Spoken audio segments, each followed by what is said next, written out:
Argentina, un país donde el aborto se considera un delito grave, acaba de poner punto final a un caso que conmovió al país y puso nuevamente sobre la mesa el controversial tema. La Corte Suprema de la provincia de Tucumán dictó la absolución de una joven de 27 años, conocida solo por el sobrenombre de Belén, que había sido condenada a 8 años de prisión por abortar en un hospital al que acudió en busca de ayuda médica. La defensa de Belén argumentó que sufrió un aborto espontáneo. La joven estuvo presa por más de 2 años hasta agosto pasado, cuando fue liberada. Organizaciones sociales, feministas y sindicales marcharon en diferentes ocasiones para exigir la absolución para Belén y protestar contra la criminalización del aborto. Tenemos a Hazel Cisneros, brillante joven periodista del diario Las Américas, gracias Hazel, y la doctora Cristina Balinotti, psicóloga clínica, directora de la Universidad de la Familia, una verdadera conocedora de todos estos temas y a quien agradecemos su presencia aquí esta noche. Muchas de las gracias. dos. Hazel, cuéntanos, ¿qué es lo que ha pasado? ¿Por qué tanto escándalo con esto y por qué esto se ha convertido en un caso notable, notorio?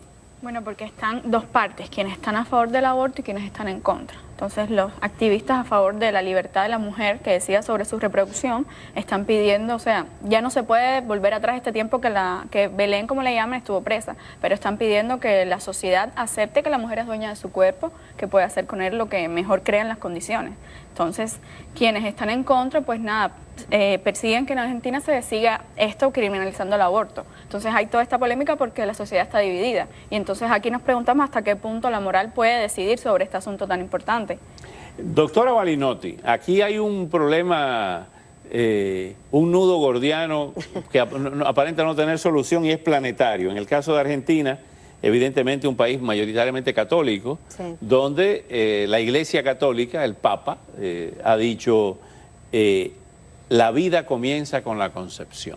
Sí. O sea, ya del momento que se engendra el óvulo, un espermatozoide, Sí. ya ahí comienza la vida. Por otra parte, como decía Hazel, lo que plantean que el aborto, la persona, la madre en este caso, es la dueña de su cuerpo y no se toma en cuenta quien no tiene poder de decisión en el útero. Claro.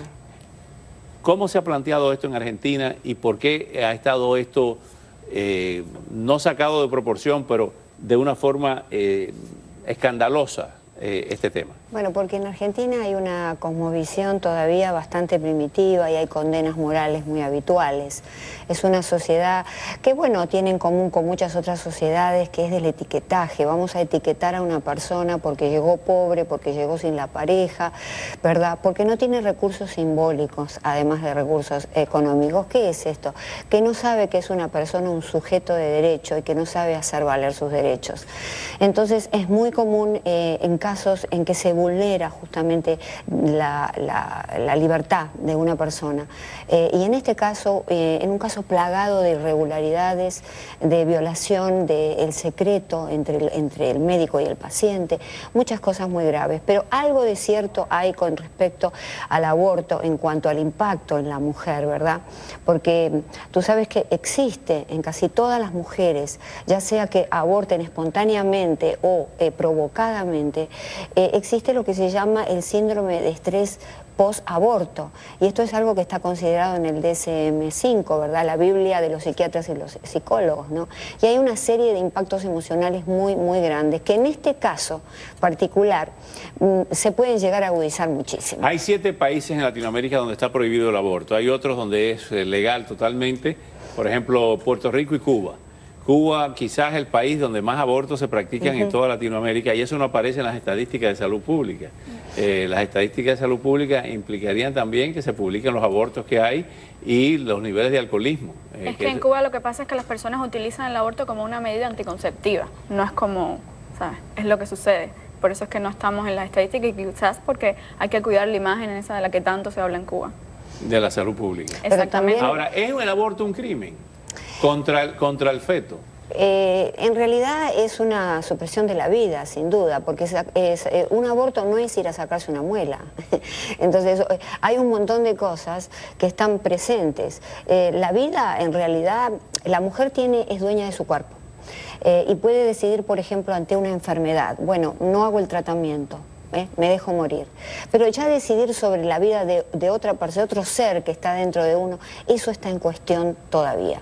Yo creo que dado todos los traumas que se producen después, esto nos indica que evidentemente la mujer está llamada a contener la vida y a no matar y no matarla, biológicamente, fisiológicamente, por el gran impacto que ocurre y que son estadísticas realmente metodológicas, muy buenas, realizadas, que no se dan a conocer lo suficiente para poder llegar a la conclusión que en efecto hay un impacto muy grande y que esto se tiene que reemplazar la cuestión del aborto con una educación en cuanto a qué hago yo para no quedar embarazada, ¿verdad? Claro. Esto tiene que empezar en las escuelas. Ahora Sí. bien, la razón específica de este caso, como usted dijo, la violación de la privacidad Sí. médico-paciente, fue que 2 médicos dijeron que ella se había hecho el aborto conscientemente, de que se iba a hacer el aborto. Ella dice que no, que es lo que se conoce aquí como un miscarriage, que una pérdida, una interrupción espontánea aborto espontáneo. del aborto espontáneo. Aquí hay otros ingredientes. Se violó, fue acusada de homicidio, 8 años de prisión, luego se revisaron los casos, la presión social, y lo han reducido a 2 años, perdió 2 años en la cárcel de su vida. Aquí se ha violado el juramento hipocrático también, por parte de los médicos. Sin duda. Bueno, todos los médicos que que realizan el aborto, sin duda, están violando el juramento hipocrático de preservar la vida. Pero además de eso, Claro. revelarlo Y públicamente. además revelarlo. Es decir, acá hay muchas cosas muy oscuras que se han realizado, que evidentemente muestran, porque la primera defensora era una mujer, muestran que es una sociedad todavía muy misógina, ¿verdad? Una sociedad que de pronto... ¿Es machista la sociedad argentina? Es muy machista la sociedad argentina. Yo pensé todavía. que no. Pero sin embargo, yo no sé si hablar de misoginia o de machismo. Me gusta más misoginia, que quiere decir el rechazo de todas las características femeninas, entre las que se encuentra la maternidad. Pero esa misoginia está en el borderline con la homosexualidad, entonces. Bueno, yo no me arriesgaría a ir a ese terreno, pero lo que puedo decir es que la misoginia es un ataque de las mujeres y de los hombres en contra de lo que es o lo que representa el sexo femenino. Es decir, que y en países como Argentina, que todavía no han evolucionado demasiado, como de pronto estamos aquí, se manifiesta con mucha más intensidad. ¿Cómo es en Cuba? O sea, ¿se acepta normalmente la sociedad de una muchacha puede decir, o una mujer puede decir abiertamente, me hice un aborto y no pasa nada? Sí, ¿Es en Cuba aceptado es socialmente? aceptado. Es que en Cuba también, a pesar de lo que se dice, hay mucha educación sexual que comienza no en la escuela, comienza en la casa. En el momento que decidas tener un hijo es el momento en que debes tú inculcarle, que debe conocer que hay sensualidad, que hay órganos reproductivos y que no lo va a aprender en la escuela ni en la calle. Entonces en Cuba por esa parte sí hay bastante trabajo, tanto en la familia como en la televisión, por así decirlo. Claro. No hay pastillas anticonceptivas, no hay preservativos para los hombres. Porque te hago la pregunta porque me dices que la forma de la medicina anticonceptiva, del Claro. procedimiento anticonceptivo es el aborto. O sea, no hay una prevención a no salir embarazada. Sí, lo que pasa es que también tenemos que ver qué estrato de la sociedad estamos hablando. Hay diferentes niveles. Hay quienes conocen que está el dispositivo intrauterino para las mujeres, la píldora anticonceptiva, también para los hombres la operación, que puede ser reversible en algunos casos, en otros no. Y están los otros estratos de la sociedad que quizás no han tenido la misma educación y no conocen que para prevenir un embarazo existe el condón, existen las pastillas. Y entonces toman el aborto, o sea, tanto una regulación como un aborto ya con anestesia general como un método anticonceptivo. Tendrías que ver qué sector de la sociedad estás hablando.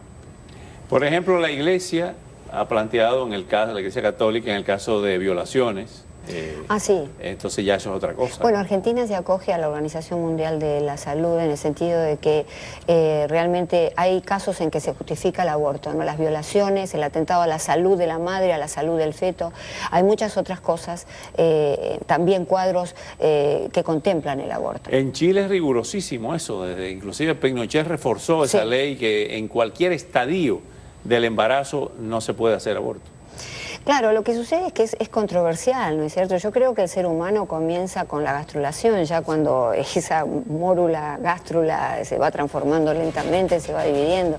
Yo creo que tenemos que cambiar el concepto de la vida y plantear cómo vamos a hacer para enseñarle a nuestros hijos a prevenir quedar embarazados y no cómo vamos a hacer para, permitir el aborto.